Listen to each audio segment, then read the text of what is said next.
Warning, this video is intended for audience who are 13 or older. If you are not 13 or older, please fuck off and tell your parents to moderate what you watch online. Alright, this was a good season, you know, Oh, right? okay. I don't really have much to say. Alright, hey, what a fun recording this was. Alright, thanks for watching. Thanks for listening. This Alright. is very backwards. What the hell is going on? What is happening? What the hell? We literally just started recording. It's like, alright, let's end the recording. What? Hello? That's not how this goes, my guy.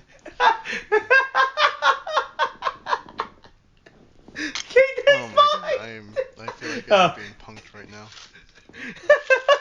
Alright, hey, William, hey, we're here. It's another year has gone coming by. Hey, it's the King. Hey, this is the King-Ohger review. If you're gonna listen to any King-Ohger review, you will listen to our King-Ohger review. You know, right? We're the only one that speaks the truth.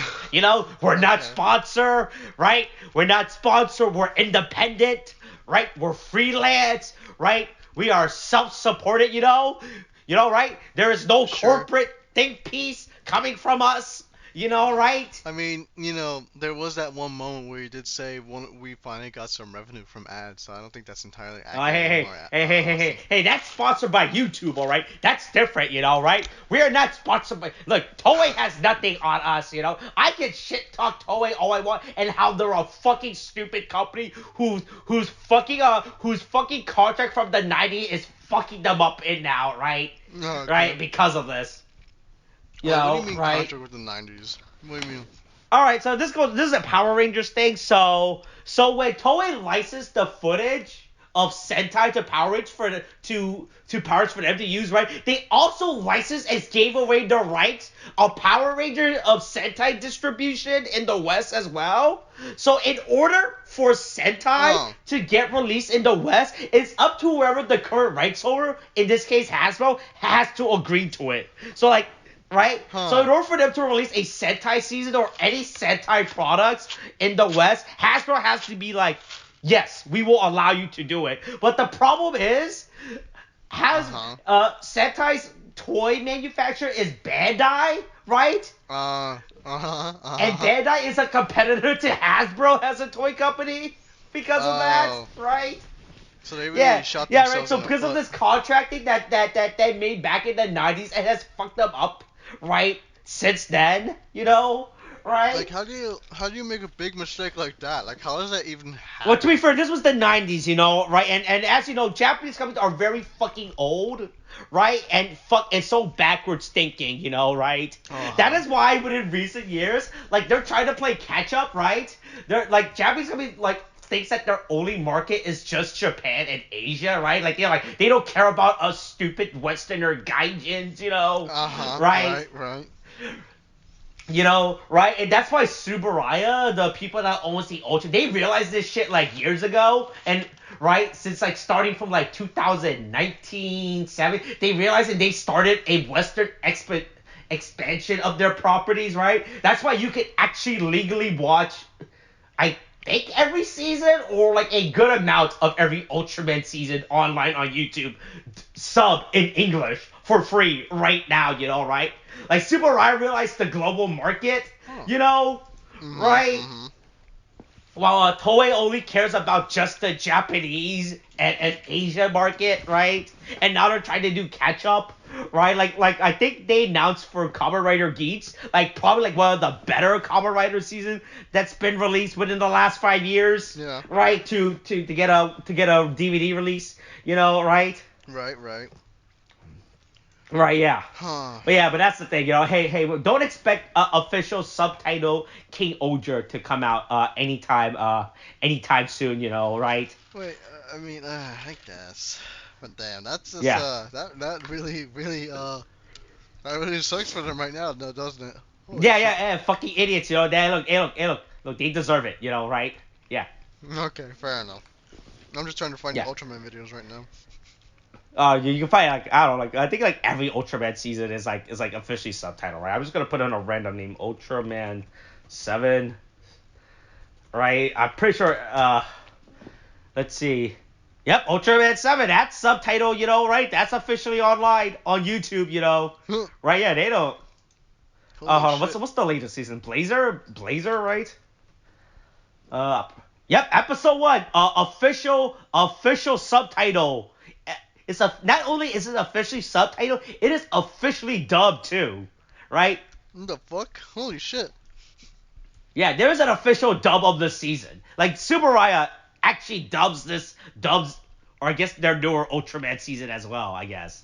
Huh. Well, Yeah, no. like Subaraya understands like how important it is to right to be a global marketplace, while fucking Toei is still stuck. That's why I think was it like 2 years ago or last year, Toei announced like their quarterly like business yearly. They're gonna be like, hey, we're gonna start in the year 2022, we're gonna start to think about the global market, Oh my right? Because god. because you didn't know, Japan's population is dying at a depressing rate, right? There are too many old people. There are too many old people in Japan, and not enough young people or babies in Japan, And because of that, their fucking economy is gonna fuck themselves up because of that. I mean, it might already be fucking themselves. Japan might be currently be in a recession. Who knows, right? Hold on. Japan recession. Oh man, he does not know. Oh.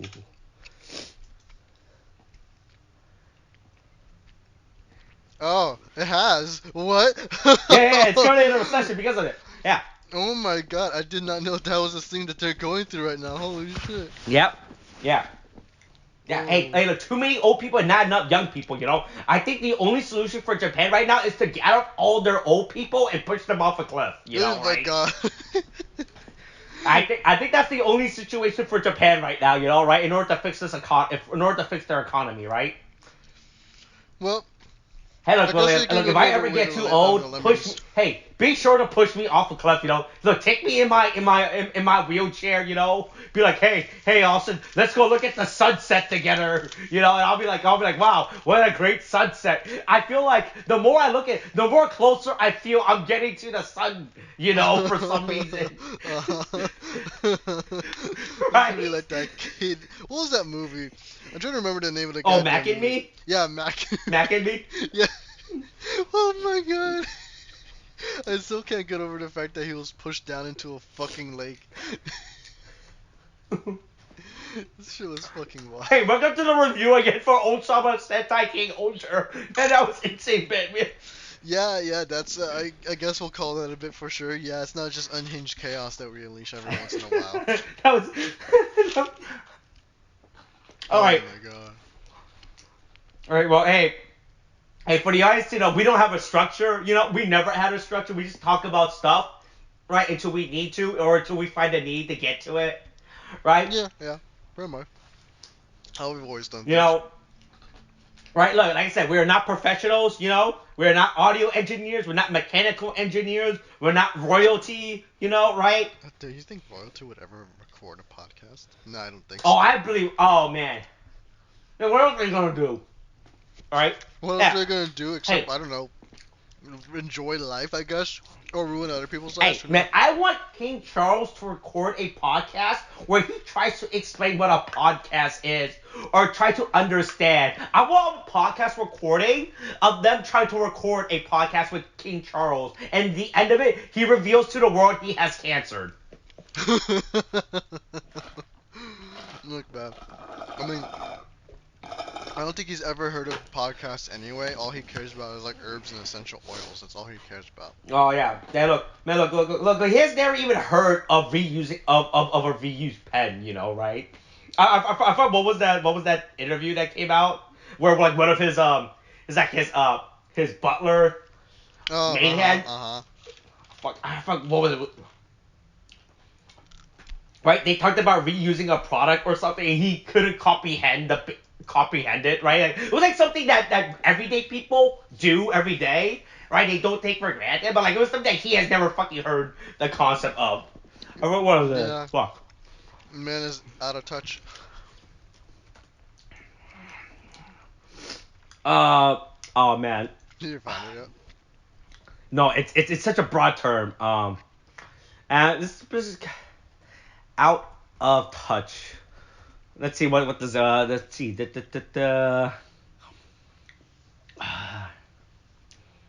Mm-hmm. Alright.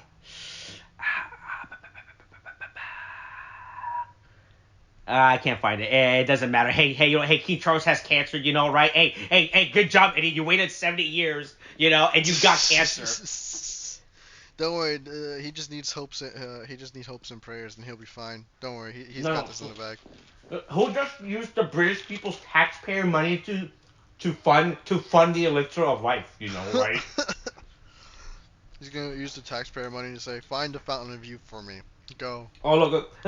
He will sacrifice as many British orphans as he needs to get their virgin blood, right? Oh my God, that is a sacrifice he is willing to make for sure. Oh my God. Alright, let's actually talk about Ohsama Sentai King-Ohger right now. Yeah, right? we probably should at this point. Yeah. Alright, so yeah, hey, I don't know where you want to start with this. If there's anything you want to talk about in particular. Hey, I said at the beginning, this is a good season, right? Right. I mean, for one, I agree. I do. I chose waste. Why is that so sour? Oh my God.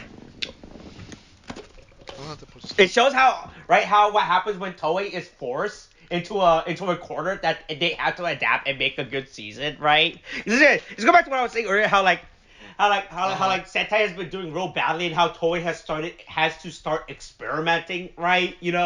Right with their show. Yeah. Right, like this is like the most this season has been the most fucking episodic, right? Yeah. Like serialized story we've ever had in a Sentai. Because normally in Sentai, every week it's just a shit post adventure, right? Like, oh boy, what zany things are we gonna do? But this is where you actively have to watch. They usually have it as like monster of the week, while they have I guess an arc that kind of goes over that a little bit, but it's like barely. So you're just dealing with monster of the week, and that's about it.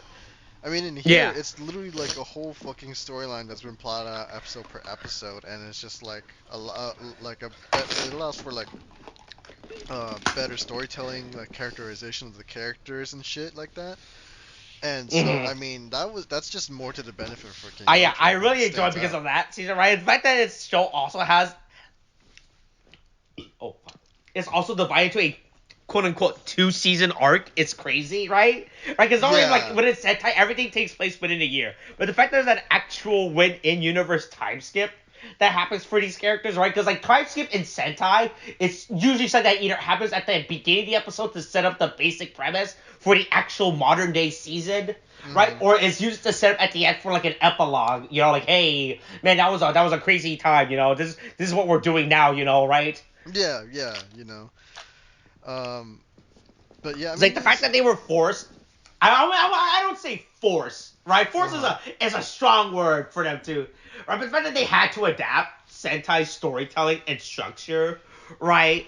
Yeah. Because how bad Sentai has been doing in recent years really shows, right? With this season, I mean, you can't just keep things the same formula year for year. It's not right. Yeah, like Sentai's been so formulaic and basic for the last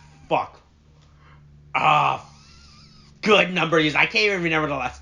I can't remember the last time where there was a Sentai that was interesting that isn't just a gimmick, right? Where they didn't do right because we had seasons like Q Rangers whose gimmick was, hey, there's 12 Rangers in this show. Is this a good thing? Is this a bad thing? It was mainly a bad thing. It shows how problematic and how bad that season was, right? Right.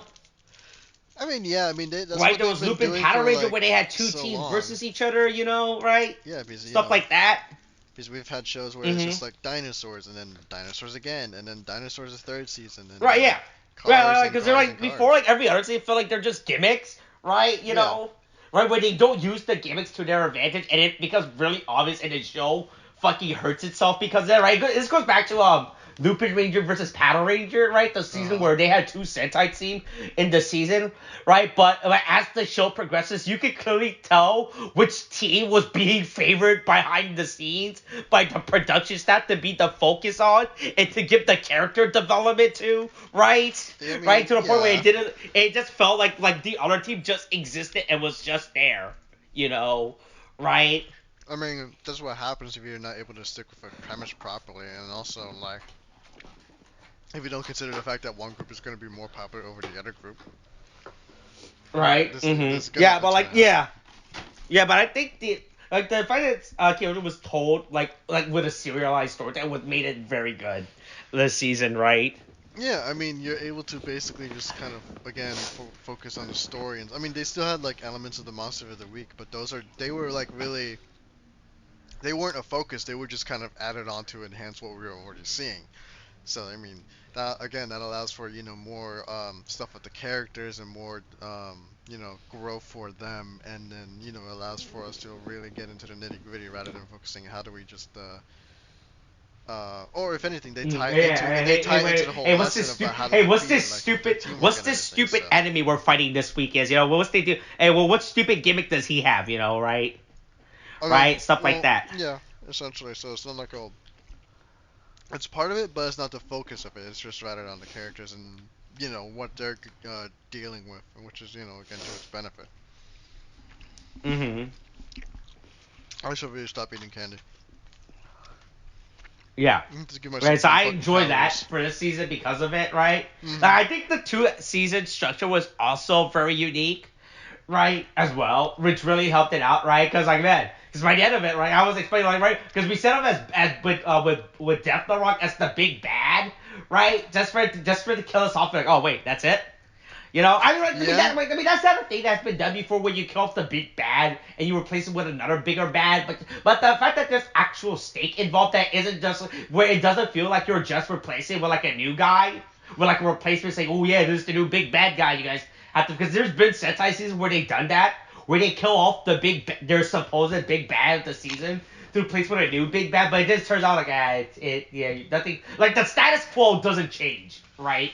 Right, Yeah. when they kill and replace off the, like within this season, like there's an actual status quo that happens, I mean, right? Like you feel like the stake are actually elevated with this new bad guy, instead of being like he's like this, like the previous bad guy, he had one gun. The new bad guy, he has 2 guns, right? yeah. I mean, well, and here is like this the first main bad.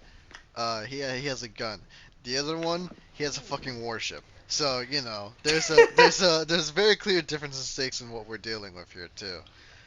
I mean, Mm-hmm. it's also Right. because it's like a lot of it like kind of builds up in like for one enemy is just like I'm fighting to free my people. Also, you're all dicks for putting us on the ground.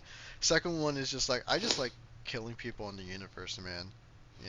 That's just my thing. And like yeah, those are some pretty high stakes there. But I mean, like Mm-hmm. again, Right. it's just Yeah. like it helps to like it ran it. It's a very big ramp up, so it's like okay, so it's not like he has 2 guns. He's gonna blow up the universe. Oh no. Yeah. Mm. Right. Yeah. Exactly. Yeah, but I Right. think like one of the other things that happens to be really good. Oh goodness, excuse me.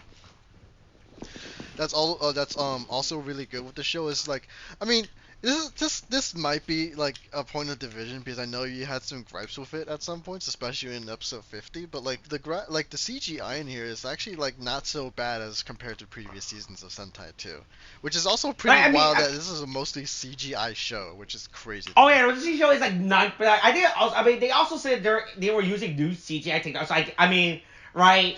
I think that's like one of the things, like they were exploring new CGI techniques, right? Yeah. Right? They were doing, fuck. I know there's an actual terminology for it, but they're doing live CG, right? Live Where CG. the right where the CG was happening to them in real time as the actors were acting, right? Or not that the actors, but where directors were, What as you they were mean filming it, like right? It's not like everything was done post production, right? As they fight, that's when they put in like the CG, like the CG. But like the at least in terms of like backdrops and like and stuff like that, that was all done in real time for the director as they were filming it. So wait, As is for the that like production, you're saying it's like rendering in real time to show him what the scene is going to look like rather than him having to look at it in post? That kind of thing? yeah, like in terms of like backdrop, right? Obviously, all the effects, like all the Right. lasers, the swords, like, all those are done post. But like in terms of like backdrops, right?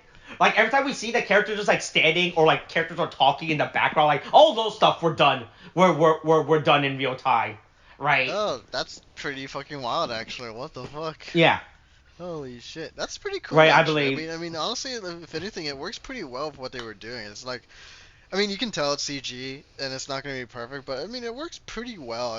It's not really something that I found disruptive throughout the whole show. I mean, it's never felt out of place. I mean, you'll know it's CG, but it's not like it doesn't bring out the immersion of the show. I think maybe the only time I guess is because they had bad rendering in episode 50, but aside from that, I mean, I don't really have too many complaints about it, if any, really. Mm-hmm. Right. I like the season was hit or miss, through the season, right? Because of it, right? I was like, there were some good bits, there were some bad bits, right? There were scenes where I just didn't like where like it was too overtly CG, which fucking made it a fucking fuck. Yeah, Made it a fucking nightmare to watch, right? Like a good example was the episode where they fought not Gordy, what was the ninja bug, yeah. What about right? the ninja basically? It's just I don't remember his name. Yeah, like that scene was a fucking mess. That scene was a fucking mess to follow, right? If you were watching, like there was like Yeah. so much shit. There was like so much happening where like I was like, nah, I can't really tell what's going on. It just Yeah, feels really fucking it weird. was just chaos on every and like just filling up like the whole screen every second. It was just kind of like, Like oh that my was an god. actual CG mess, right, to watch. Well, when it was Yeah. when it was going on, Also, I right? still Like the find. CG, this was definitely hit or miss for me, right? Uh-huh. Like there were some good bits and so there was definitely some bad bits, right? Like I think they were too over reliant, right? But I get because we got to. Right, but right, but that's us, right? But as a little kid's not gonna fucking care about that shit. They're gonna Like, oh love wow, this. They're wow, look gonna at this, just everything is so absolutely love flashy, every little right? bit about this shit. Right? Look, hey, by the way, by the end of the day, Toei doesn't care about us stupid Western gaijins, right? Yeah, Right, exactly. and our opinions, and on our podcast where we talk about, man, I really can't wait for King Charles to die, right? Okay, yeah, sure, all right. That's we didn't need to bring it up back to that point, Austin, but that's okay. No, but yeah, I mean, the CG I feel works for the most part. It's not, it's just really just the fact that it doesn't really like bother the scene. So I mean, if anything, that's good. Think aside from that, like, of course the story is, very, very good. We've had plenty of great moments where, we had Jeremy Berryman basically having to give up like his goal or his dream of like you know humans and Ragnarok working together. We saw them succeeding in overcoming that like again in the second half. We also have like Dybowski and his whole backstory where it just well I mean he has some of like the best moments in the story where he's just like, oh, I'm betraying Rascal so that way we can like win the fight. And then in the second half of the season we do have him come back and one of what is probably like I still think is the best episode in King-Ohger, because we have that whole build up to his backstory, especially with everything that happened before. We knew he betrayed his ruler. That he ruled over his people with peace and was willing to do everything for it. Then you find out why it happened the way it did, and it was a great resolution to it. We have a lot of good, like many good character arcs, like especially with Hymeno. I mean, like with Hymeno, it feels like it's good, but like Babowski's does basically kind of top that, mainly because I feel like we do get a good amount of focus so on Himeno's hang-ups with her parents and stuff, which is fine, and we do get the resolution for that at the end of the episode. Just kind of wish we had maybe a bit more with her and her parents. Still, especially because of episode 50, I'm still a little confused about like what Rita is like. I keep thinking like they're related, but I'm pretty sure they're not. I keep forgetting that kind of thing. I think aside, I mean, like everyone has a good story. Yanma is, he has good bits and everything. Again, they're not. It's not like they're the weakest episodes, but I don't think we get a lot of focus on him too much. So I feel like we could have gone with a little more of that, especially because we have like the previous. I mean, I think it's episode 50 where it's kind of implied, or I think it's episode 49 where it's implied like the guy that who basically protected him when he was younger was basically the ruler Yes, of exactly. Uh huh. Uh huh. of Neopetopia.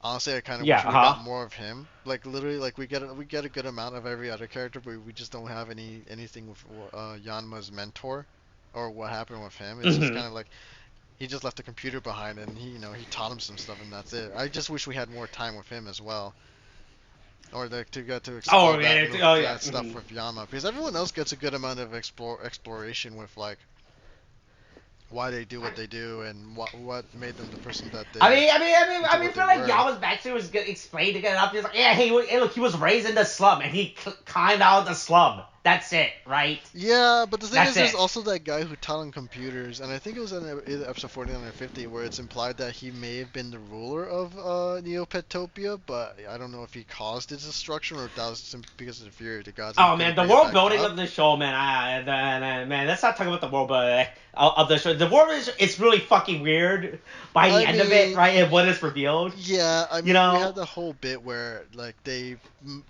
came from planet Earth and then they moved over to here, and then the Bugnarocks were also from another planet, and then they came over to there to be to fight, which is wild as shit. I mean, there's nothing wrong with that, but it's just kind of like well, this is it's I kind of guess.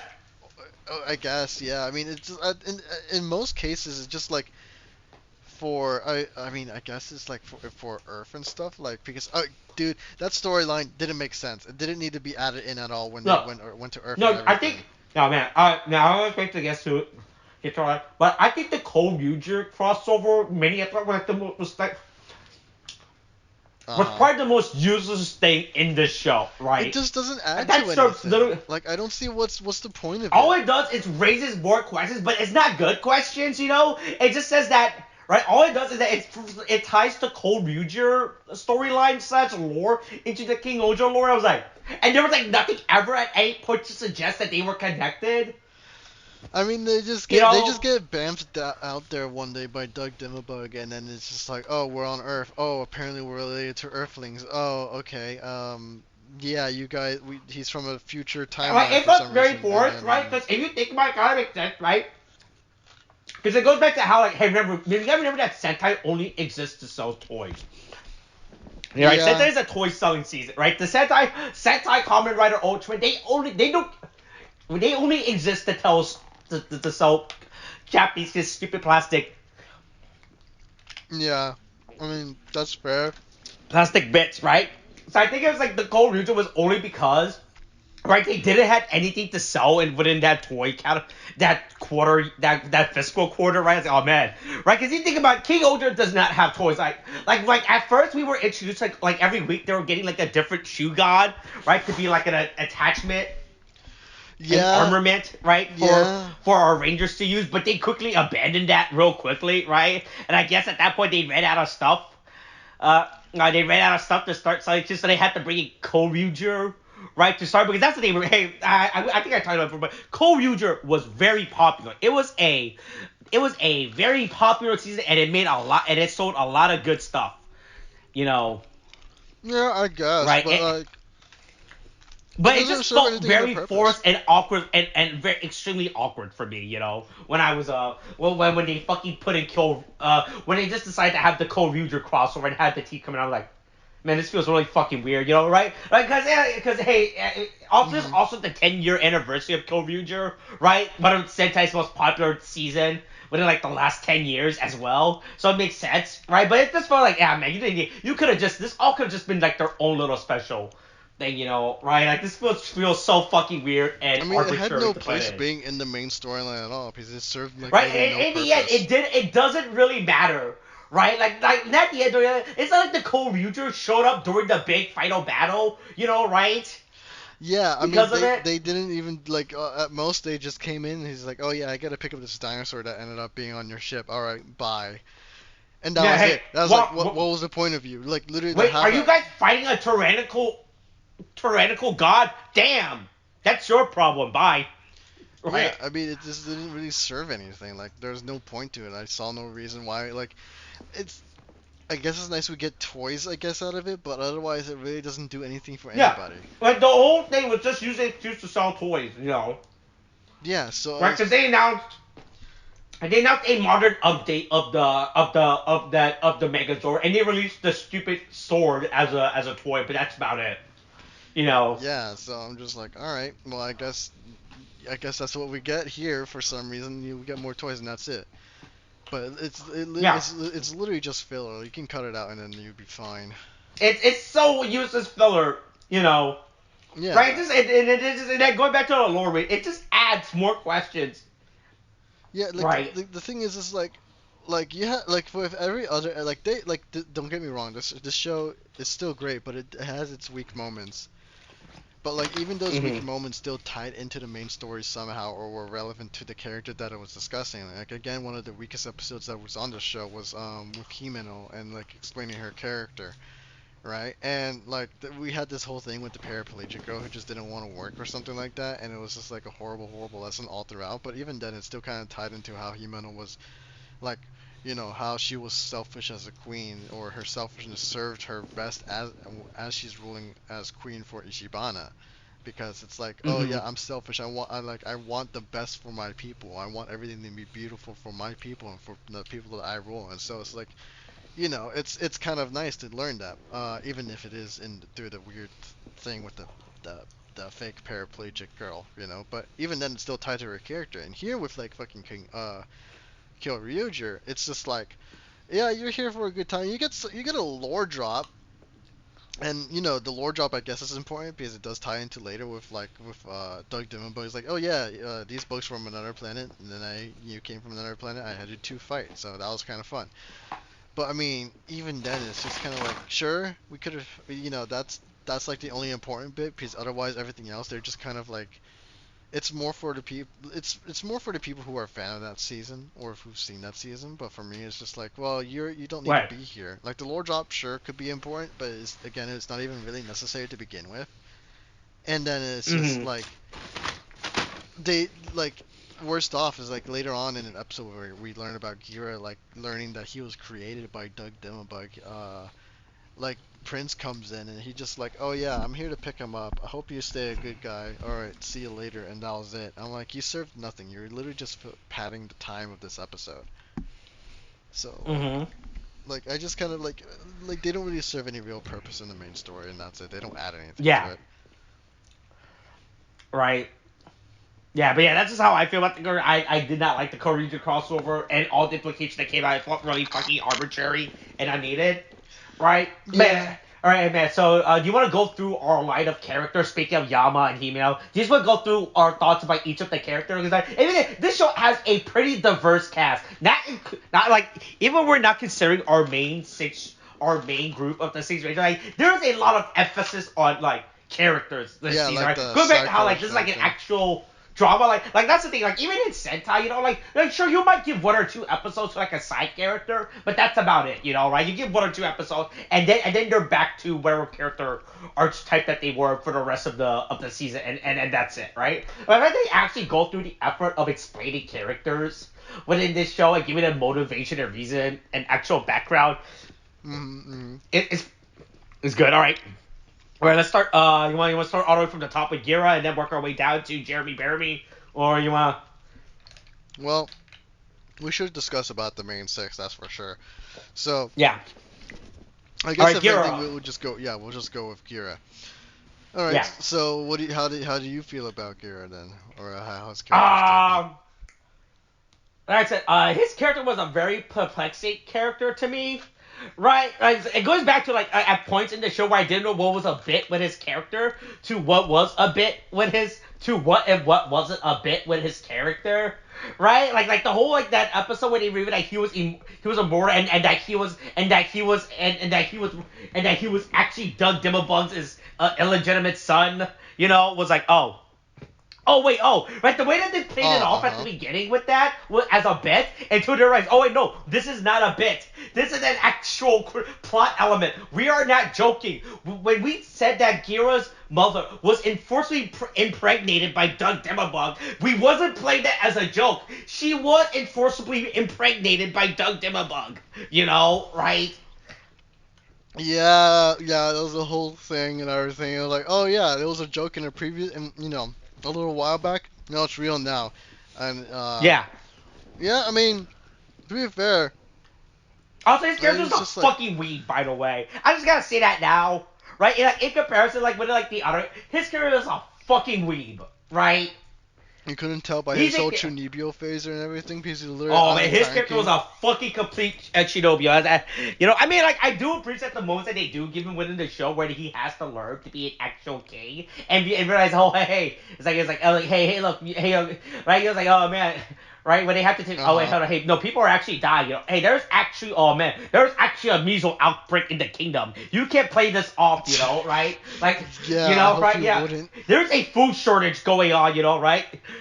Yeah. Going on right now, right for him. He's like, oh man, so I can't just act and scream and go on a nonsensical rant about something that doesn't relate to the subject matter, thinking it's a real funny bit and keep the audience entertained, right? Because that would feel really dumb and stupid, right? To do that, right? Going off an off the rant tangent about a subject that isn't related to what we're talking about because you're trying to avoid discussing about a real serious topic with a funny bit, right? Right? Yeah, Stuff like right. that, right? That's what Gira does, right?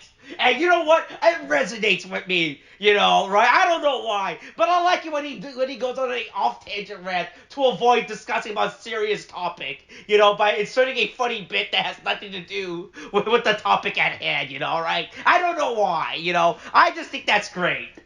Okay, yeah, okay, that's good to hear from you. Oh, good lord. But yeah, I mean, like, I find like Gira, I mean, at the very least, I appreciate it. They didn't make him, very two-dimensional. I guess is the case because they do offer him a good amount of complexity with with what he's going through.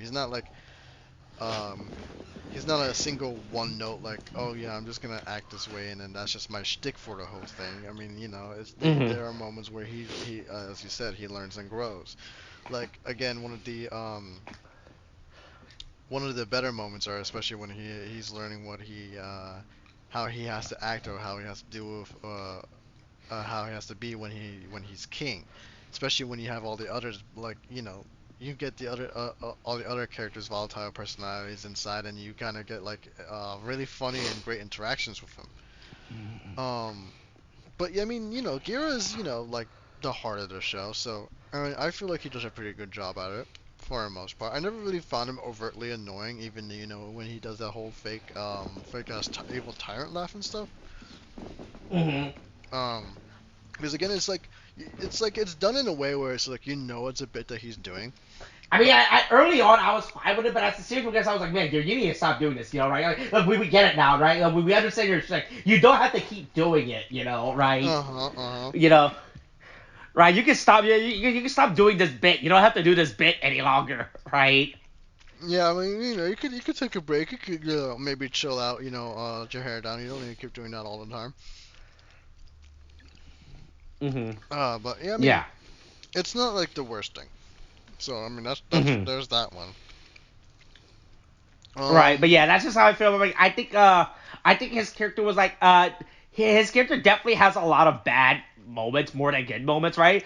You know, oh, what? Wait, right? wait, what do you mean? What do you mean? Oh, like talk about like his bit, like how he kept, like how like especially like by the end of the show or like like when like the second scene, he's still acting like a Shinobi fucking guy. I was like, you don't have to do this anymore. Like, it makes sense when you were trying to do it to beat Rascal, but at this point you don't have to do this anymore. It's over. We get it, right? You can stop acting like this, right? It's been 2 years, Rascal, he's dead. He's dead, No, you know.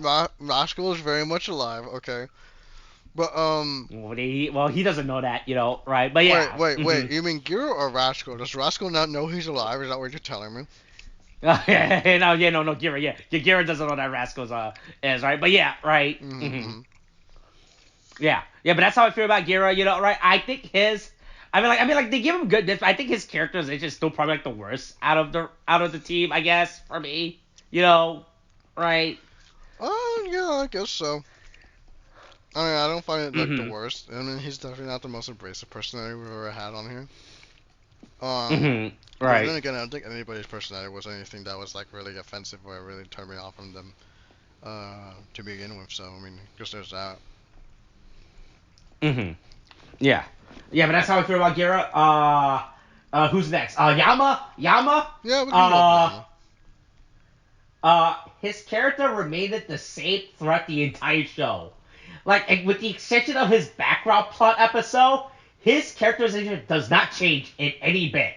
Right? I know I Yeah. just shitted on Gira, right, for his character percent, but I think Yama is definitely the worst character within the show because he does not go to like any actual character growth within the show, or like there's like no complex. Okay, no, here's the thing. Hey, look, remember, this is like stupid Japanese kid show. I'm not expecting like fifth dimensional like character Uh of huh. a right of death and backstory. Like I don't need to know that his mother died in childbirth, or the fact that he had like five brothers and sister, right, who protected him, right, while his family, while his right when their car got hit and fell off the cliff. Right? Oh my But god, like what his the fuck? character was like you could have put Yama at the beginning of the show.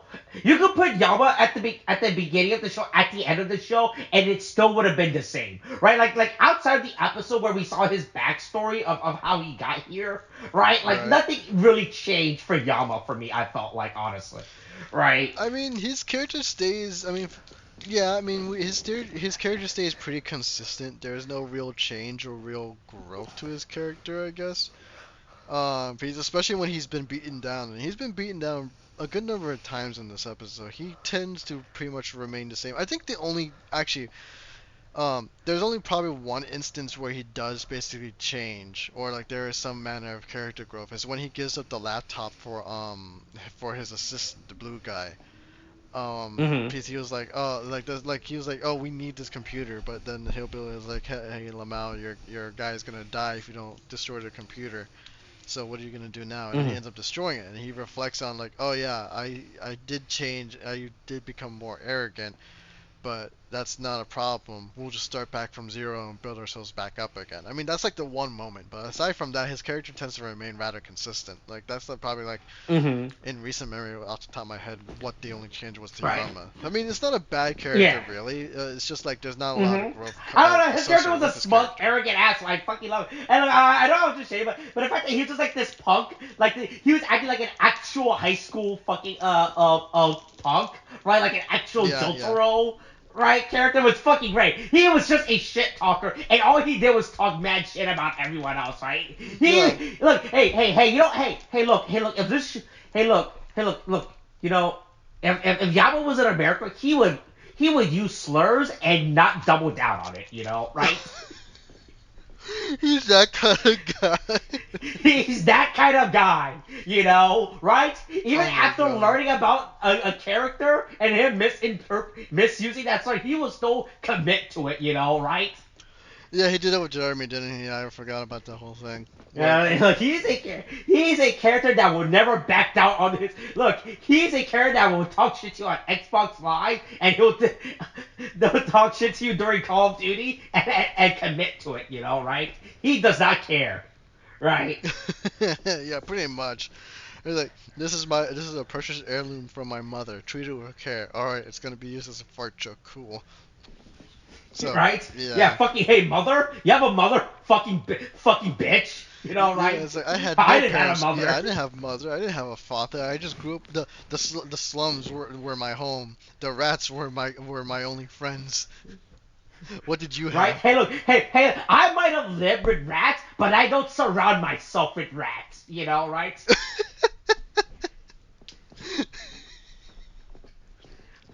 Right, but yeah, hey, yeah, and boy, hey, look, I'm not grading Yama. Man, we're not gonna go through the grade, but I would give Yama character a B, No, B. yeah, no. A B Yeah, is fair. A B is fair.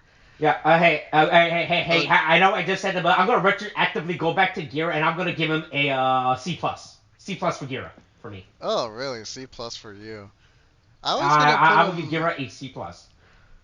I was kind of like put him at like I enjoy his character a lot. So And I mean, he's a standard kind, compassionate kind of guy, a bit simple-minded, but has his heart in the right place. So I just want darkness in my fantasy show. I want to be reminded about the dark, depressing human nature. Right? I want to see a mother who is willing to sell her children for bread. All right. That is the stuff I want in my oh my fantasy, God, what the hell? series. All right. What the hell? Why did it go I that want to dark? see the king sending children off into war with no experience. Right? I want the king to use children as cannon fodders. To send them to front of the line. Oh my Right? God, what? Okay, we don't need to That is go what I that want far. in How my about dark, that? in my fantasy series. Okay. Let's not go that far. But yeah, I mean, with how they use Gira, I put him as I think it's fair to say I would have put him as like B plus, I guess, if we're gonna use plus and minuses. Mhm. So yeah, that's where I Right. put Gira. Alright, Hymeno, I like Hymeno. She's great. She's a great character, right? Yeah, I mean, she does the whole I guess the term is Ultra Sama like shtick. Yeah, She uh-huh. does that really well, but there is also a good amount of depth to her, and she's like she can back up her words with the skills that she's learned like throughout the years. Like she's like Oh yeah, no, they do play with that trope a lot with her character, right? Like you would think that would be her character trope, but you do find that there's actually depth to her character, right? Which I appreciate. yeah, and they have like again I like the whole aspect they played with her with like how like she's selfish and but in turn that selfishness helps serve her country and the people that she rules over. I mean, that's a nice way to kind of like turn that around on itself, because usually you're taught selfishness is like not a good thing, but in this case, like no, yeah, it's pretty good.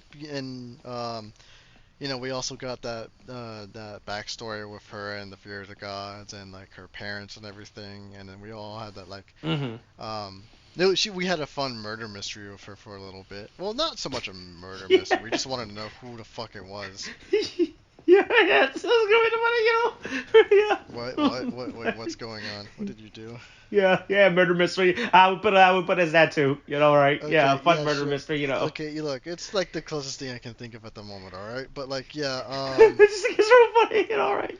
I think it's just a funny way to put it, okay, right? okay. I'm sorry, I didn't have another word to put it as, alright?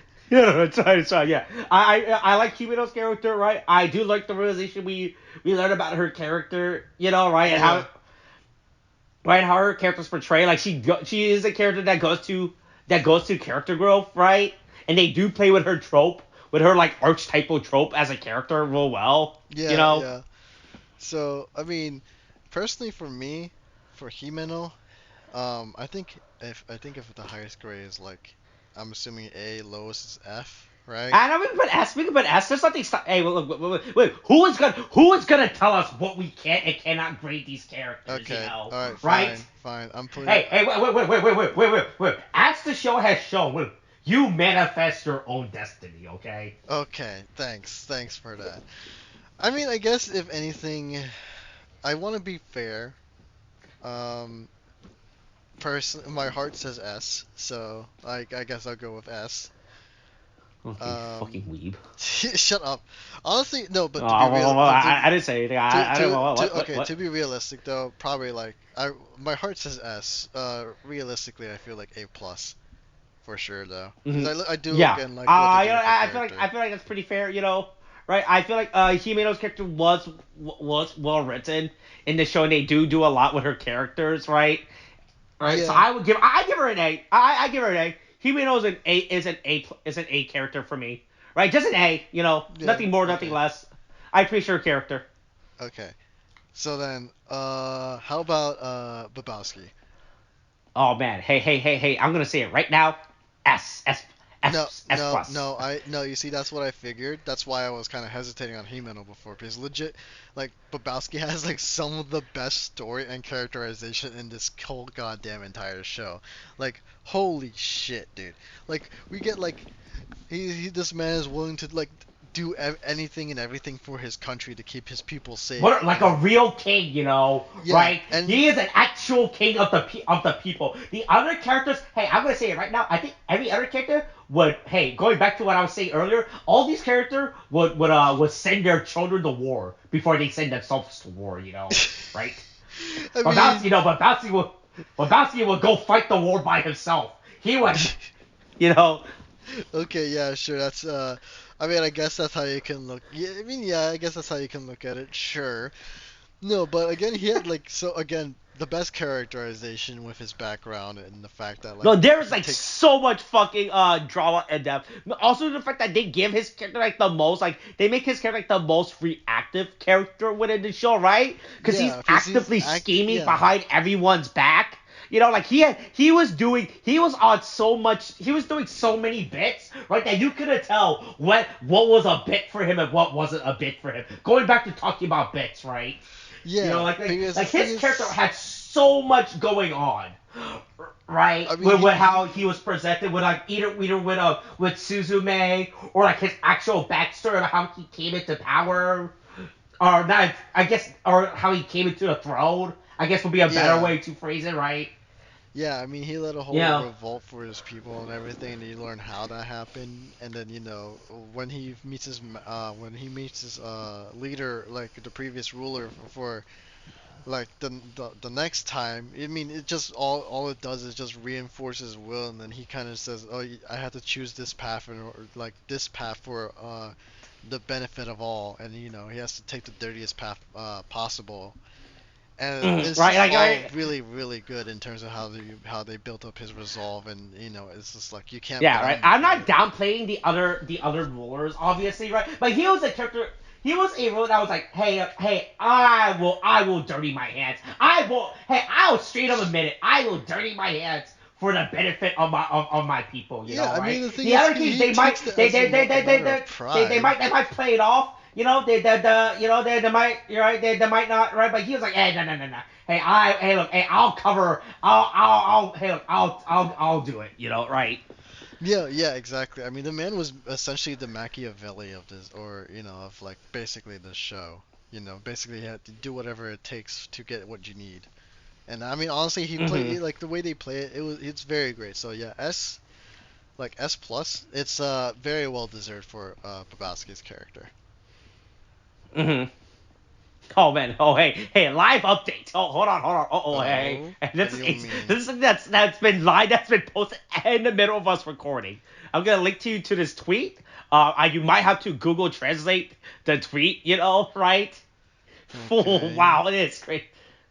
Yeah, I'm gonna have to Google Translate this. Okay, so Yeah. Yeah. Yeah. copy. I'll wait to Google Translate. Okay, hold on. Give me a second. Oh my God, please. Thank you. Paste. No, not French. What are you doing? Why? Wait. Why are you detecting this as French? Hold on. Give me a second. A B C D E F G H I J. Okay, it's Japanese. Please. Okay. Voices call it the best Sentai masterpiece of all time. The final episode ranks first in both domestic and global trends, making it a beautiful ending. Oh well then. I'm Yeah. gonna say that. Yeah. That was Oh a shit. live update that happened. Wait, when was this? Okay. Oh Yeah. my God. Yeah, that was pretty recent. Holy shit. Yeah. Okay, that's good to know. But yeah, I really like Bobowski. Like the fact that they also gave Bobowski dramatic episodes as well, right? To the point where they were actually like it was less of a Sentai episode and more of a period drama episode, right? Was also crazy, right? Going back to Yeah. the episode where we learned about his backstory with a Iroka, right? The Something previous like that. ruler, Yeah. right? Yeah, right. Like that episode was full, was like that kind of like in terms of like within like a self-contained episode, that episode was actually amazing, right? Yeah, that was like legit. I think in comparison to all other episodes, it's legit the best episode of like Sentai that I've ever seen in my goddamn life, dude. Like holy Yeah, like shit. that was a really good episode, The honestly. cinematography and everything they did with that was top tier. Like literally top tier. Like I like Hmm. honestly like that episode alone kind of just convinced me. Yeah, this is better than Jetman at this point for me, dude. Like that's how good it was. Right. But yeah. So Babowski is S plus for me, right? Right. I enjoy his characterization. His character, like they actually like they gave so much layer and depth to his character, right? It's something that helped that they gave him so much layer early, even like at the beginning of the show, Uh huh. right? When they were still trying to figure out the characters, or at least try to establish. But like immediately off the bat, they were already giving Barbowski like way more depth. Like they kept having portrayed within the show as like as like this big idiot, right? Who's only like, hey, come to tofu. We got good food, right? Right? Yeah, Tofu's yeah, the yeah. best, That's right? The fact also that that's they, true too. I don't want to say like the other characters, but the fact that they play with his also like just like Hymeno, right? They gave his character like so much depth, right? Right. Was actually crazy that they didn't have to, right? Yeah, they really did. They just like let's just go hard with this character. It's like yeah, why not? And then they did, and it was fucking Mm, fantastic. yeah, All right, how about okay? Do you okay? So we went through four of them already. Do you want to go with yeah, yeah. Jeremy or Rita? I think we have to go to Rita, because Rita's the next character, right? Right, Okay, yeah, yeah, fair Rita's the enough. next character. Because we have to go at least with the core five. Rita's character is like the most perplexing character of the show, right? Right, due to the Um, way that her character is portrayed. Look, I know we were just talking about Gira being a Chinobio, but Rita's a real Chinobio, like an actual closet Chinobio, yeah, right? yeah, that's very true too. I don't know. Like the thing is, her character is fun and everything, but I find like there is some depth to her character.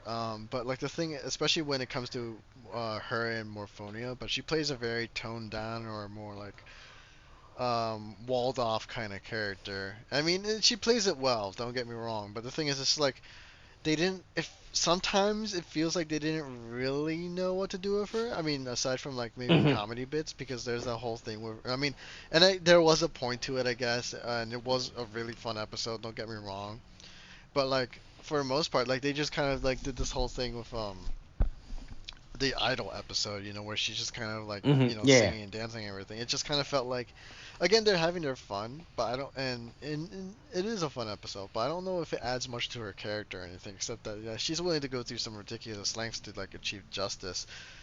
Um, but aside from that, I mean, I don't know, it just kind of like she does what she does, but she doesn't like, I mean, like, yeah, like we do have the um, episode where we learn about her actual backstory, right? About how like the previous ruler thought like, hey, yeah, let's make this 10-year-old child the judge jury executioner, that'll be funny, no, right? yeah, I bet nothing bad that's my for giving thing a child, because right, no, yeah, but this power. No, yeah, that's what I'm saying, but that's my thing because the thing is, like you have that kind of backstory, but it's not really explored on like, they always tell you why she is the way she is, but they never really show you the why she is the way she is, you know? Because they say, oh yeah, Hmm. she's like she has to judge everyone fairly and equally because that's her job as a supreme like I think supreme justice, right? They call her. Hmm. It sets her apart and she's basically alone at the top, but it's never really like, and again, it's explored somewhat with Morphonia and everything, but Hmm. we're never really like seeing how it affects her, like especially before she met anyone else, or like how maybe she would have changed. Her character tends to remain rather static. So that's just kind of the thing with it. Her character doesn't really offer any growth at all. Again, a fun character, but there's no real amount of change unless I'm missing anything significantly from what previous episodes. Right. Yeah. No. Yeah. Yeah. Her character. Like, I was hoping by the end. I mean, like, there are moments when she does learn to open up in the show, right? And I was hoping like like we saw more of that, right? Instead of just using like a one episode bit and that's it, right? Yeah, I Right? mean, I was hoping for like. like the thing is, you had this whole Hmm. thing with her and Morphonia, where apparently they went to law school together. You only learned that like in the very latter half of like the season, and it's just kind of like, all right, that's nice, but like I would have liked to, and yeah, I mean, again, this is like how like you say you don't understand Rita at all kind of thing, but I would really would have rather like had like seen like how Rita was before she met Morphonia and how that actually changed her, and then that would have added like that would have been better. or at least to represent any Mm-hmm. kind of growth, if anything. But again, it's just like they don't really Right. do that. Mm-hmm. Yeah. Yeah, like so I mean I do like Rita's character, but like they don't really do enough with her character, Yeah. right? Like for Hmm. some reason they try to make her character be the straight man in the show, right? I'm like man, everyone around me is fucking insane, right? Everyone Yeah. around me is crazy except for me, But in the end, she's also nah, man. I don't think you're any better. You're any better than any of these other characters, all right? Like right? I'm gonna judge you too, Yeah. right? Yeah. So I mean, honestly, like for the most part, I think maybe B minus. I don't want to say she's a C character for me, but like B minus, I feel like is fair. Yeah, I feel the exact same about Rita in that aspect, right? I wish they'd done more with her character, but like every time they try to do something with her character, they make it play off as a bit with her character, like Yeah. look at her, she has this icy cold personality, she doesn't want to open up, like ha ha ha ha ha ha ha, hee hee, Yeah. Yeah. right? Yeah. Like great characterization, no real growth, honestly. So it's like the issue. Right. Yeah. Yeah. Hey. Rita B. B minus as well for me. I'll put it as B. Right. Yeah. Yeah. That's fair. Mm-hmm. Okay. So Jeramie Brasieri, then, where would you put him? Uh, and his character is probably like one of the more fascinating characters of the show, right? But Yeah. at the same time, his character is also, right? His character also, like outside, like after we learn about it, like he also doesn't do much. He's kind of like Gira for me, right? Because it's like his whole thing is like, oh yeah, hey man, I gotta learn how to be a king now. I'm forced into the king position, right? But the problem is after he gets into the king position, we don't really learn anything else from him, right? Until the end where we find out he has a gaping hole in his chest. So like, Yeah. That's the boy, thing. You I know. feel like like they try to make his character real interesting, but I feel like his character really falls flat. Where like outside of like his introductory episode where you learn about his character backstory, right, Yeah. and a few episodes afterwards, like he gets like one or two, he gets like a few spotlight episodes because of it Right. afterwards, right, where you learn more. But other than that, like it doesn't, his character is not that impactful for me. Right, like his character is just there, and he's just there to do his bit of, hey, look at me, I'm the storyteller, I'm gonna lie, I'm gonna gaslight, you all, Yeah. right? Yeah. I think my real problem with him is just the fact because the thing is in the first half of the season he was fantastic because he get Mm-hmm. he became a big focus because like he's like oh yeah I'm a child of the Bugnarok and a human and I want to unite the I want to unite our two people to live in peace and harmony that type of thing and that whole struggle with Jeramie Brasieri during that whole bit especially in like um the early second half where he basically has to give up his dream and then make himself the bad guy and so that way he can ensure that the Bugnarok can live in peace. Like all that was great, right? That like basically put him near levels of Babowski, but then right afterwards it's more like they didn't really have much else for him to do until it came to the point where he had to have a royal symbol of power, which again came out of nowhere. But like aside from that, it's just like again, like he was great for a while, but he didn't remain that great. Like with Babowski, he remained great throughout because his whole betraying and like scheming and conniving is Mm-hmm. consistent throughout the whole season. With Jeramie Brasieri, he's very important in the first half, and then maybe for the His beginning character half just of really like season stagnates. two, Like he but only has like a afterwards he's few just kind of like episodes afterwards, hanging right? Like out. the episode where they're forced underground, right, for Yeah. one episode, and then he has like that moment right there, right? He struggles. Like I was like, man, were you struggling this entire time? Right? Hmm. Right, look, I understand you have to deal with constant racism, right? Right, because they're half Bugnarok, but they don't do much with it, right? Like they do, like there was like an episode like at the start of season two where they do like this thing and that was it, right? But they don't really show much progress Uh afterwards huh. Uh huh. because of it, right? Like we don't act like I feel like his character, like if he was more actively also try to defeat racism and right, and not defeat racism, like go against or try to show the people of Earth not Earth of Terra, right? Like hey, we Uh huh. Bugnaroks are good people, right? Like him being more outreaching about it, but like most of the time we just see him Uh-huh. in his throne room, like man, why aren't people? Man, why is there still racism? Right? Oh, what am I doing wrong? All I do all day is sit in my throne room and gaslight everyone. Right? Yeah, I guess. No, yeah, it's just like we only really get a few episodes, and like I mean, an example, again, it comes with the MacGuffin, but he has to kind of give up on the idea of resurrecting his mother and everything. And I mean, we get some stuff like that with Jeramie Brasieri, which kind of brings him back into the highlight or the spotlight of things, but then it's just kind of like for a moment and that's it. I mean, otherwise, he was great, but he's just they didn't really know what to do with him after a Yeah. little bit. So I think I put him like honestly with the great stuff that we do have with him, I would put him as like I want to say A plus personally, like A All right, plus you put him because as A+. Yeah. Yeah, yeah. I understand the bit he was doing as well, but I feel like his characteristic, like afterwards, doesn't do strong, and like he's just there he's just there for the rest of the season, right? And I'm not For a big fan of it, right? yeah, I mean, again, So I this is I actually will give him C+. I will rate him as C+ for me. really C I plus. think he's a C+. Yeah. I I would put mean, him in the same as Gira, right? Like it's just like Gira, right? Like it's like yeah, he's just kind of like he's just like a Gira, right? Where he doesn't do much, and every time he does it, and that's it, right?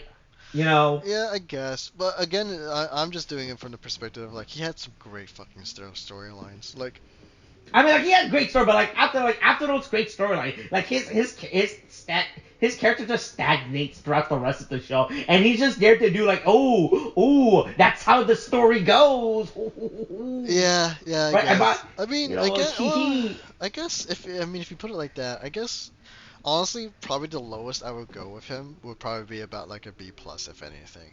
But Yeah, but yeah, that's just how I feel about about Jeramie, right? Because of that, right? Like his character introduced a lot of interesting ideas, right, yeah, for the show to talk about and for the audience to consider, but it they just don't do much afterwards. Like afterwards, like he just talking about the bug rock colony, but I was like I don't see him do anything. Right? It didn't help that there's like no fucking actual individual within the bug colony for us to do like focus on, right? And, like yeah, for the extent of his stupid retainer bug who may or may not be alive depending on the situation, right? That's okay. By the yeah. end of the show, I don't know if he was there or not, like I still don't know what the fuck is going with this fucking bug, right? I don't right.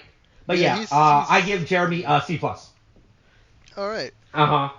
So I mean, I guess that's the main six. Yeah. Let's see. Who other character do you want to talk about? Rascal. Oh, Rascal, Rascal. fucking crazy. What a fucking crazy. This guy goes through the most insane character arc within the show.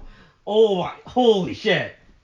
Honestly, I mean, Right. like he goes from like carrying older brother to losing his father and seeing that learning that everything that he knew about was a lie. Yeah. Everything you thought about Rascal, you're proven wrong by the end of the show. Yeah, I mean, Right. like he chooses to become evil, to do evil actions to combat evil. I mean, he literally willingly sacrifices civilians and like the doctors that or like the scientists that worked under him just to combat said evil. But he's still Right? hoping Like for you learn like that he was actually holding all this trauma, right? Or like he was doing all this gaming without learning. Like he was actually doing like an actual 5D chess move throughout the entire show, right? yeah, yeah, especially at the end, all of that just to get to have a fucking chance to fucking strike down Doug Dimmbug, which is fucking insane to me. And honestly, this man literally did a lot of that on the fucking fly. Like literally, Gira came in and was Mm-hmm. like, okay, let's see how I can work with this. And then the man just like, okay, we can make it so that I can fake my death. I can go ahead and join on the evil side, get close to Doug Dimmbug, then earn his trust, and then have him give me the power to actually kill him, which is fucking insane to me. Like holy shit. Like all the while just trying to fight for his people, but also knowing that he had to like but some without sacrifices revealing the along plan, way. right, or getting his plan revealed, right, Yeah, because of it, right. yeah. Honestly, I think that's crazy. Like his character actually goes through and does so much, right? All while he has to shoulder all this information, right? Like the fact that he couldn't tell Gira, like, hey Gira, this is my plan, yeah, like or tells like the other king, basically nobody really knows what he's up to except for maybe Suzume, and even then, that's like she's told like through like hints and like secret messages and codes. Like it's insane. Right? Yeah. Like he couldn't really trust anybody. He literally only had like maybe one person. That was it. It was crazy. But yeah, I Right. mean, Yeah. like it's he's a great fucking character. Great complex hmm fucking character. Honestly, like if Right. anything, he's up there with Dybowski for me. Yeah. I give him an easy S. He's easy S tier character as Yeah, well easy for me S tier. because of it. Honestly, dude. Yeah. hmm I think in terms of other important side And Kurt, do you want to talk characters. about? I don't really care for the retainers. I didn't care for any of their. I guess they had spotlight episodes. I Where they mean, explored. But at the end, they're I don't care for the okay. retainers. This isn't almost Ohsama Sentai King-Ohger. This is Ohsama Sentai King-Ohger. All right. I don't give a fuck about these retainers. I didn't care about Yama's retainer. I thought he was probably the worst character on the show, right? Right, right, Yeah.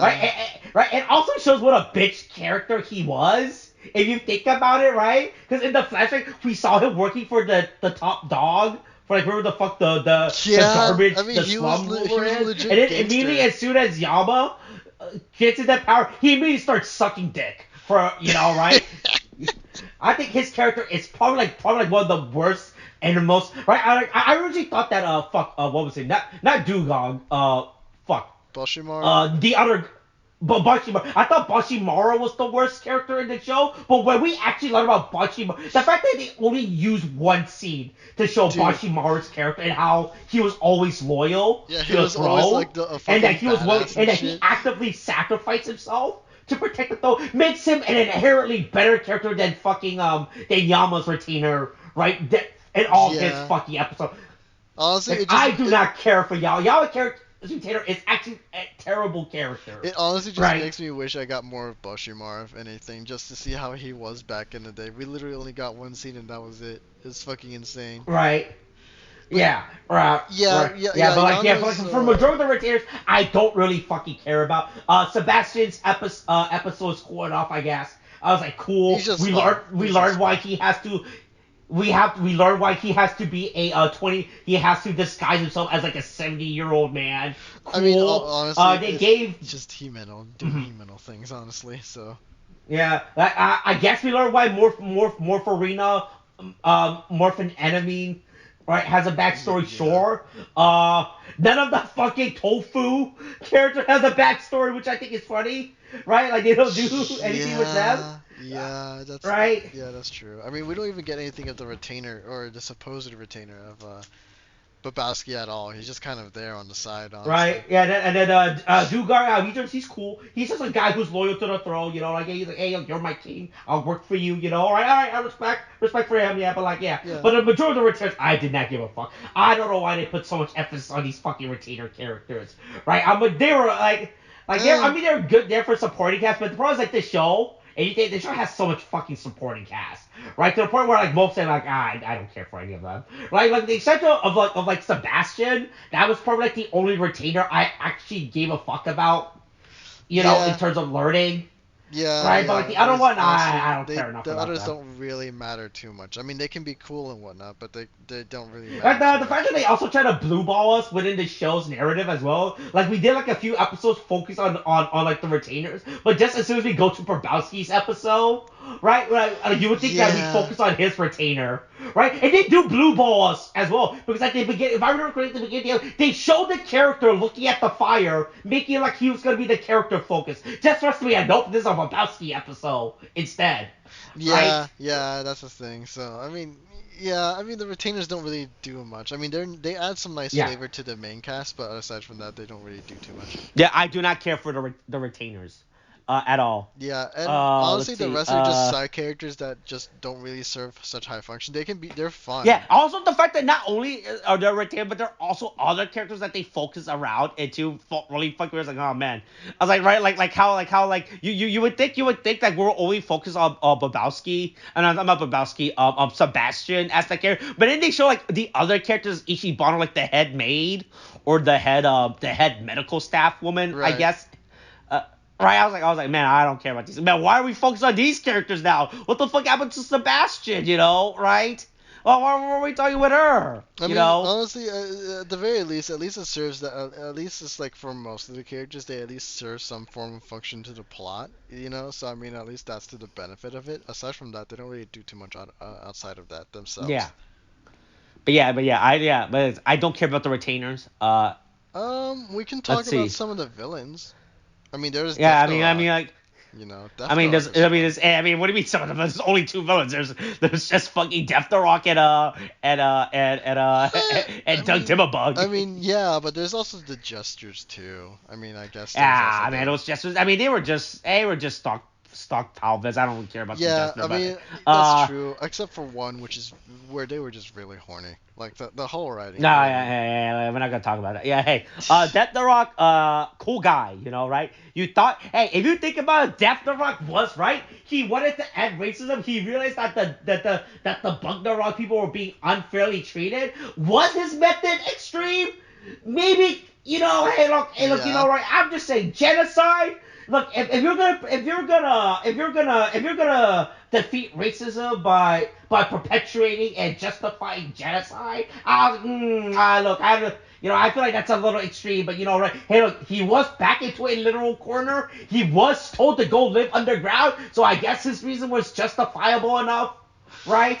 I guess so. Yeah, sure. I I mean, mean, it like also did help it's that Kamen has been gaslighting him, right, for all those years as well of trying to inflict genocide on the Earth people, yeah, right? yeah. I mean, Kamijin certainly didn't help with peace in matters like that, and I mean, he was just like focused on I want everything to die, that kind of thing. Mm-hmm.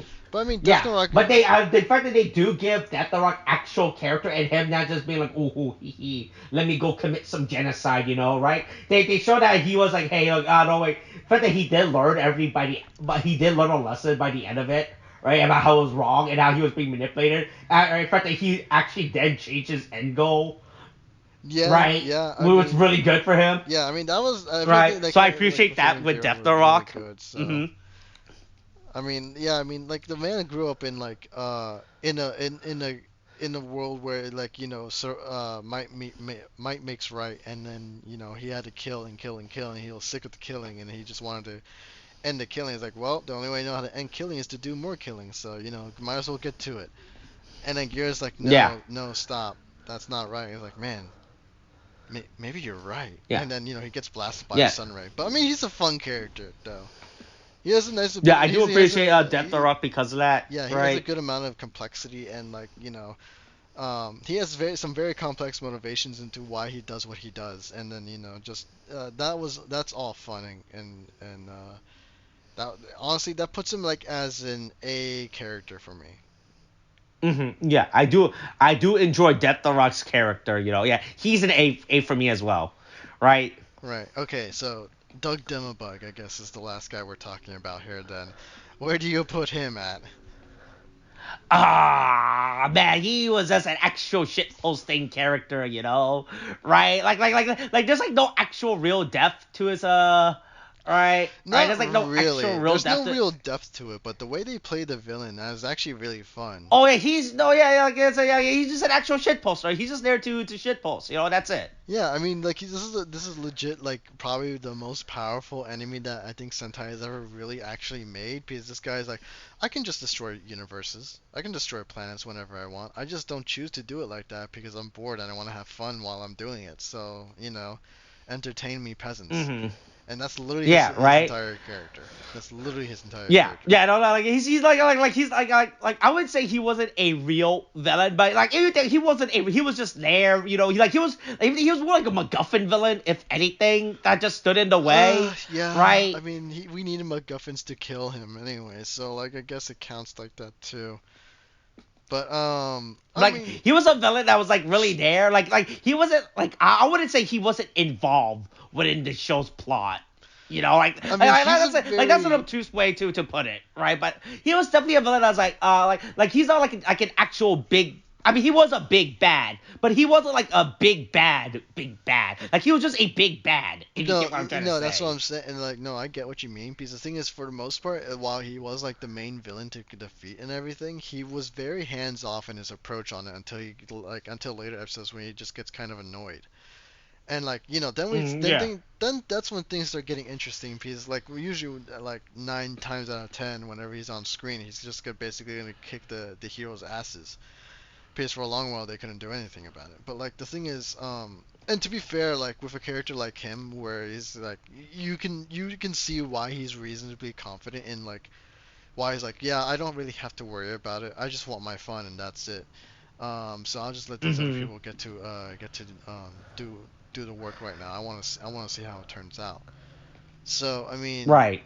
I mean, it makes sense, but again, because of the Mm-hmm. very hands-off approach, it's like he could have done a lot more. And realistically, he could have ended this all before it even began. That's the Yeah, thing. yeah, yeah, yeah. So, but Yeah, again, it's just a he got too arrogant at right yeah, in his own abilities, right, yeah, he had a right, massive ego, and and that was his everything. downfall. So like that's just kind of the Hmm. thing.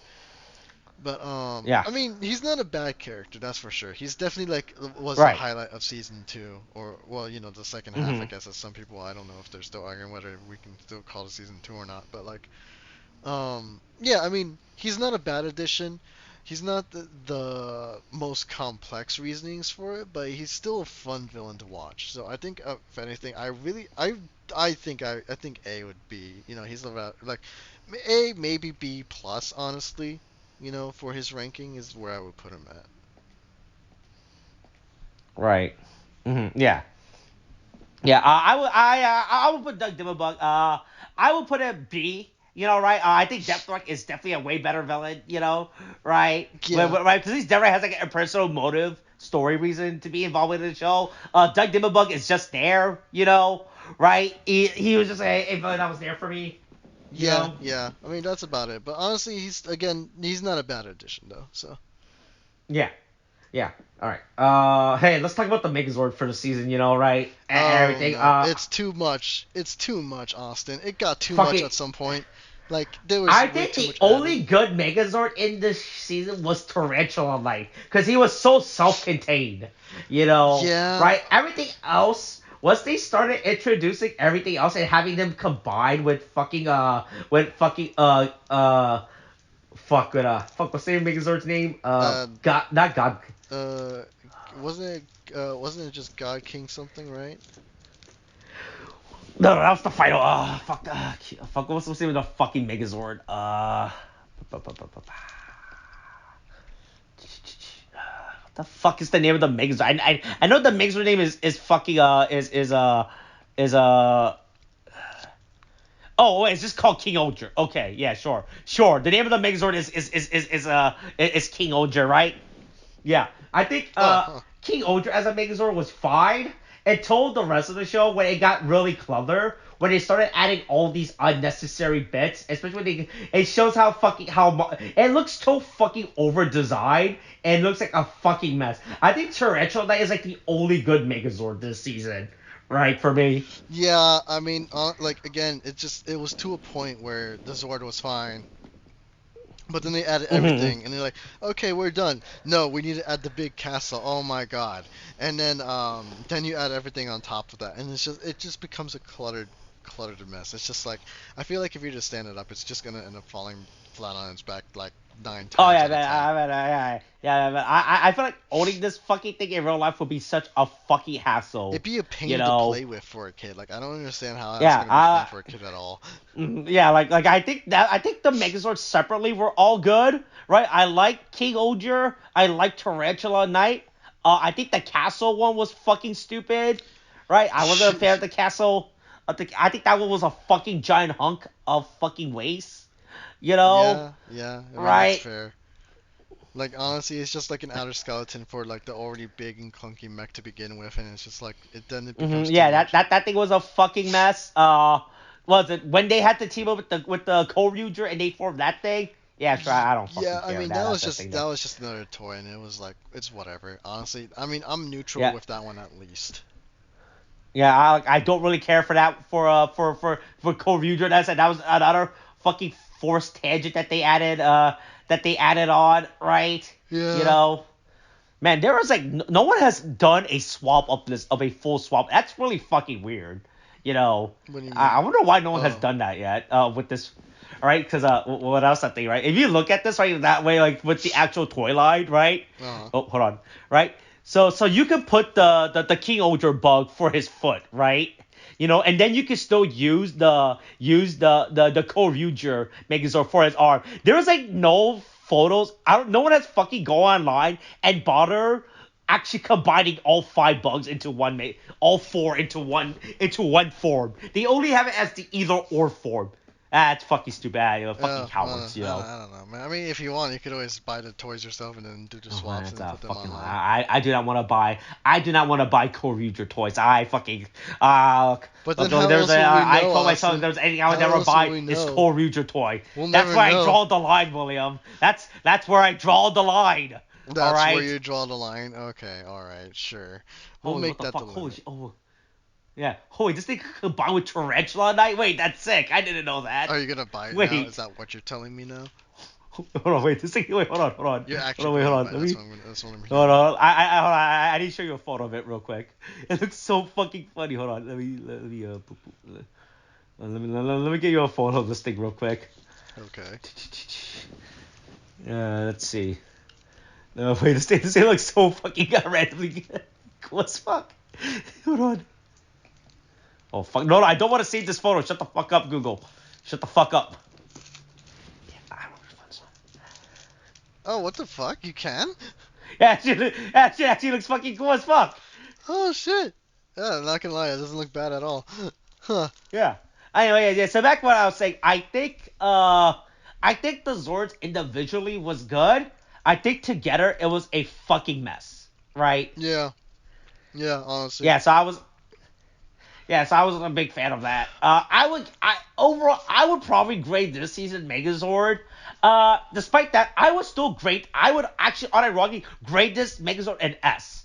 I think this Megazord still was fucking good. Like, especially in comparison to the Don Oni Taijin, right, or Mhm. Zen Kaiger, or the Zen Kaiger Megazord, which was the biggest waste of opportunity within a fucking season I've ever seen. You know, right? And that's another. I don't want to go back into that tangential rant about how fucking Zen Kaido was a missed opportunity for Megazord, right? But like, Yeah. if you think about it, like, I actually do like the King-Ohger's Megazord toy line. I think that like in compare right to like the last two seasons, right? And it's still even better than Kira Major's Megazord gimmicks, you know, right? At least Yeah. these Zords still are function way better, and they're still fucking used together, right? Because I don't think even Kira Major had like a fucking clusterfuck Zord where they combine everything, right? I don't think so. No, they didn't have anything like that. No, not from what I remember. Yeah. Honestly, Mhm. I think I would have put it like on like um at least on its own without your consideration to it. I would have actually put it on like probably on a B, mainly because I don't like Mhm. how big and unwieldy it ends up being later on. No, I mean even with your consideration, actually, I think I just don't like the clutter. Like even like apart, they're fine, but like together, like, and that's how I'm judging it. Really, it's just like it's way too much. So I think a B, is where I would put it at. Mhm. Right.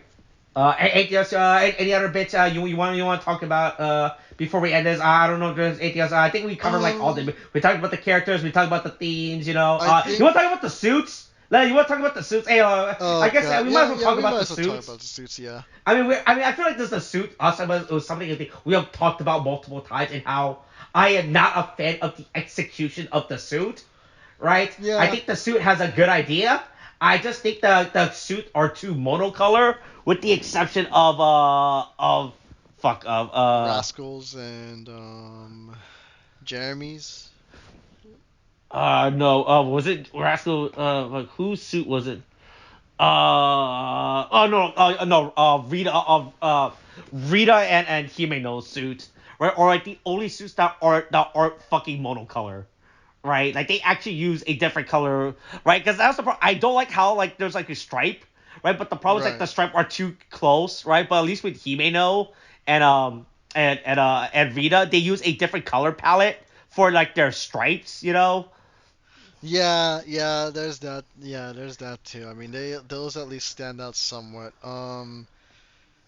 I mean, it's not the worst suits, honestly. So, I mean, like, and I do Hmm. like the helmet designs a lot. Like, the helmet Oh, designs are I think the really good. helmet design this season are fucking sick. All the helmet designs are fucking cool as fuck. You know. Oh, no, yeah, like, for sure.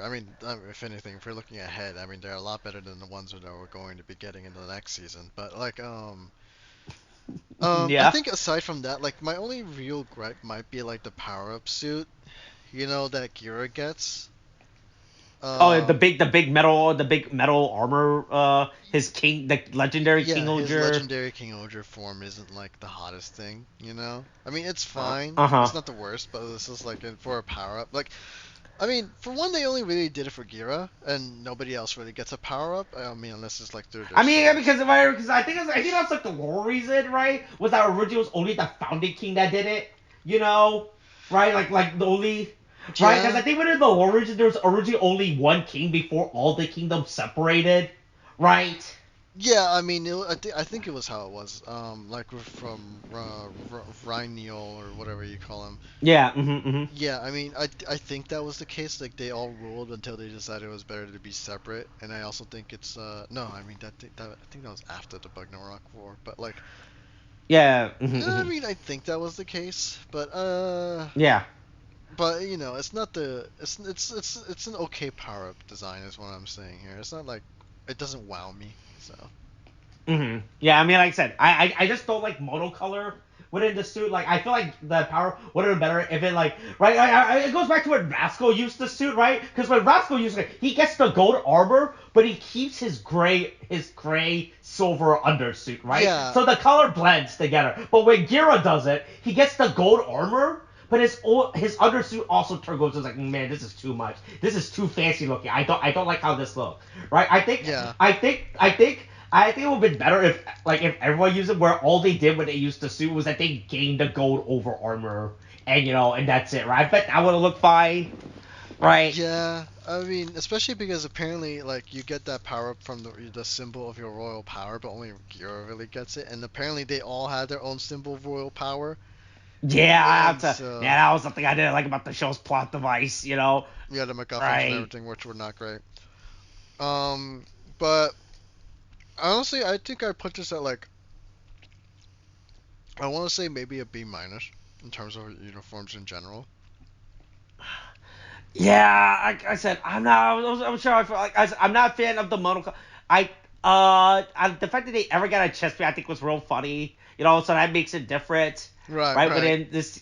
Within the season, I thought that was, I thought like, I would give this suit, yeah, I give the suit a B minus as well. I think the helmets to suit are easy S, Yeah, right? yeah, The helmet designs are really fucking cool, but I think the suits are just real lacking for me, right? I think the yeah. suit. I feel like I'm not saying they need to be overtly complex design, right? I'm not saying just keep throwing bits, but I feel like the color tone for these suits could have been different, Yeah, right? it's literally the color tone because the simplicity of the suits, helps make whatever they have on their suits stand out, like with their helmets and stuff. But Hmm. it's just like, sometimes the suits underneath the armor and stuff really don't stand out, and they don't help anything else stand out. So that's the thing. Yeah, right. Yeah, yeah. Yeah. So I give these suits a B minus. Yeah, You yeah, know, same. right? Yeah. Yep. I that's we need to go over what in the show. Um, You want to talk about you want to talk about racism, and racism's effect on no, society, we've real discussed quick, enough at length about this when we were talking about the show. I think we're good.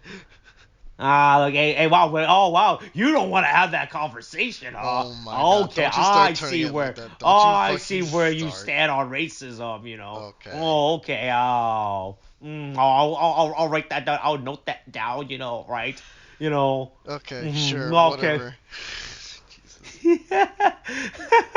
Okay, Okay, but yeah. All right, you want to give a final ranking for this season, right before we end this, right? Like how does this stand, I mean, right? honestly, like with all the. Oh, wait, hold on, wait, I forgot. Wait. Have we been doing rankings? Are we giving them scores? I forgot. I legit don't remember. I mean, we just started the whole alphabet ranking now, so I think I'm just gonna keep it as an alphabet ranking.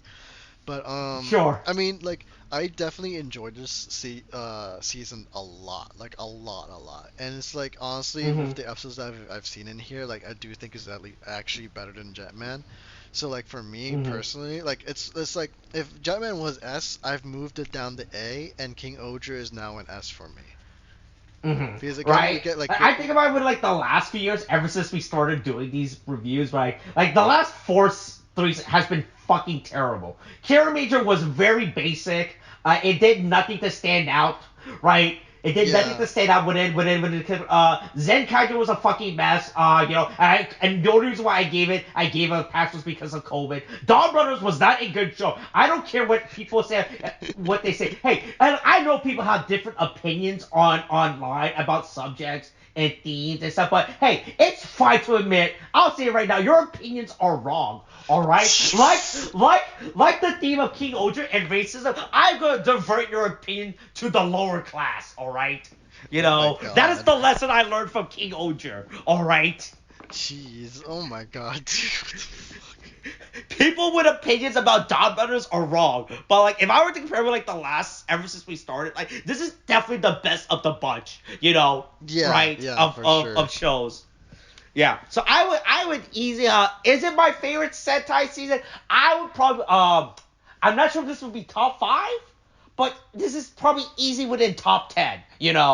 Right? Within within like the 25 other Sentai seasons. Hey, don't ask. Hey, don't ask me to live rank all 25 Sentai seasons I watch. All right. I think we'd be here all day if we ended up doing that. So don't worry. I won't ask. Okay, but I think this show is definitely within a top 10. I'm not sure if it's top 5. It may be top 5 if I actually think long and hard about it. Right? This is either within a top 5 or the 6th best Sentai season I've ever seen. Yeah. So this season, easy S. Yep. For me. Yep. Well, I think that about does it then. Yeah, and then just for benefit, I will also grade this show based on a shape. I will grade this show an octagon, okay? I will let the audience figure out what the fuck I mean with that. I don't even know what you mean. What does that mean? Yeah, that's right. That's the mystery, I'm layering the mystery for the audience to listen. You said it was an S before, so I guess an octagon equals an S then is how I'm thinking of this now. Which is the only okay, but just the more side a shape has, the better the ranking a show? I don't know. I'm going to assume octagon you hold as the highest, like the pinnacle of shapes or something. I have no idea.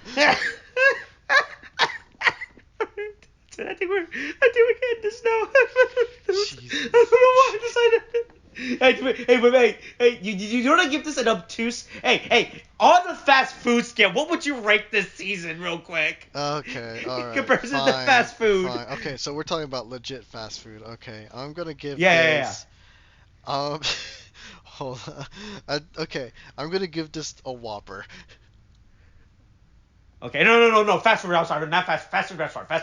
Within the fast food restaurant, what would you rate this? Does a Whopper not count as a fast food restaurant item? No, that's a fast food. I'm talking about a fast food restaurant. It's different. Okay, it's different. Okay. You see now that makes it different. Okay, instead of we're not doing Burger King then. I'm gonna put this as I'll put it as a Five Guys. How about that? Okay, hey, the audience, they can try to figure out what the fuck that means, just so they can figure out what I mean when I say this show is an octagon, alright? Alright, we can end this for real now. Okay. Alright, Kate, thanks, bye.